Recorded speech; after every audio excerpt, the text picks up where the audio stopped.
Thank you, Mr. Chair. Minister, when did you first find out that a PRC diplomat was targeting me and my family?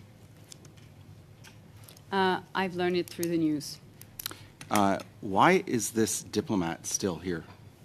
So I knew you would be asking me this question because it's a valid question. And, you know, just to go back a second, I can only imagine the shock, the pain, the worry that you've gone through, dear Michael,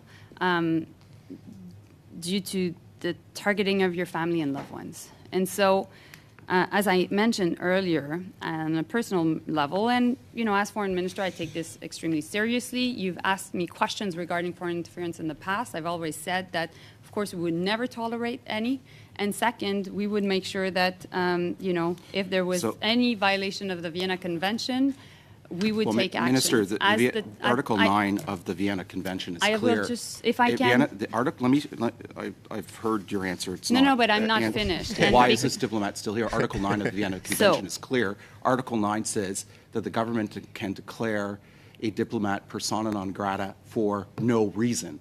The article is clear. So why is this diplomat still here?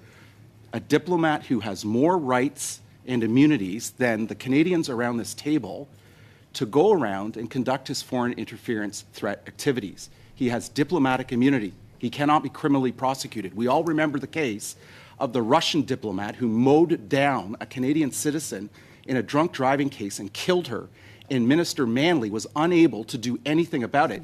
You have given accreditation to a diplomat here who is using his diplomatic immunity to target not just me and my family, but other members of Parliament. So why do you, Minister, continue to allow this diplomat to be accredited in this country on Canadian soil? That is the question. And you haven't answered the question. Well, let me be able to answer the question. And of course, Michael, I understand your frustration and I understand your anger. So we haven't expelled a single PRC diplomat. Can I just We are finish? one of the only democratic allies in the NATO alliance that has not expelled a single PRC diplomat. And Canadians are being targeted by the over 100 diplomats accredited here. Allow the minister to okay, thank respond? you. So, first and foremost, what we're doing right now as a government is we're assessing the consequences that we'll be facing in case of diplomatic expulsion, because there will be consequences. I think it's important that Canadians know what we've learned from the two Michael experience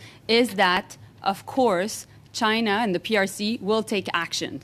These interests, including economic interests, consular interests, and also diplomatic interests will be Minister, I can't think of any affected, interest. and therefore, no, Minister, Michael, I just want to finish my answer because this is very important. It's about you, but it's about also the interests of the country. So, as we are assessing the interests, and I know that we are under pressure to go fast, we need to make sure as well that we protect our democracy. And that is why we will take action in light of the facts that are being presented regarding your case and, you know, any MP that could be targeted. So that's why my deputy minister right now is meeting with the Chinese ambassador and summoning him. And that's why also we're assessing different options, including the expulsion of diplomats, because it is important that we take a decision. Minister, just with respect to interests, economic and otherwise, I can't think of an interest more important to the Canadian state than the protection and the safety and the security of its own citizens here on Canadian soil. That trumps all other interests. I agree with you. It is inexplicable that this diplomat hasn't been told to leave the country already. And I would hope that the deputy minister is informing the ambassador that this individual, Mr. Weizhou, should be on the first plane out or declared persona non grata. And I think that that is the only course of action here, because if we do not take that course of action, Minister, we are basically putting up a giant billboard for all authoritarian states around the world that says we are open for foreign interference threat activities on Canadian soil, targeting Canadian citizens, and you can conduct these activities with zero consequences. And that's why this individual needs to be sent packing.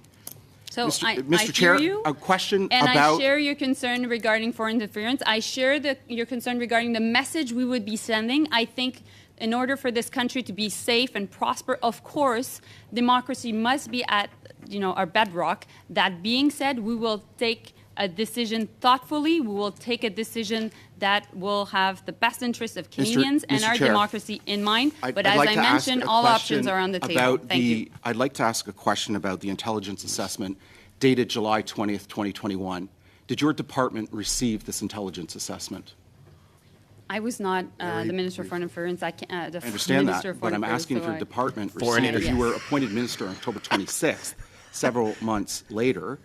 I assume that your department received it. The Prime Minister indicated yesterday that that assessment never left CSIS. It seems inexplicable that it would not have left CSIS. CSIS doesn't produce intelligence products for its own consumption. It produces them for departments and central agencies. Well, as you know, the Prime Minister I am trying has to find asked out why that investigation. information never made it out of Mr. CSIS. Chong, you're considerably Michael, over your the time Minister now. has asked an investigation on this. So- You know that. You had many conversations with the Prime Minister himself about this issue.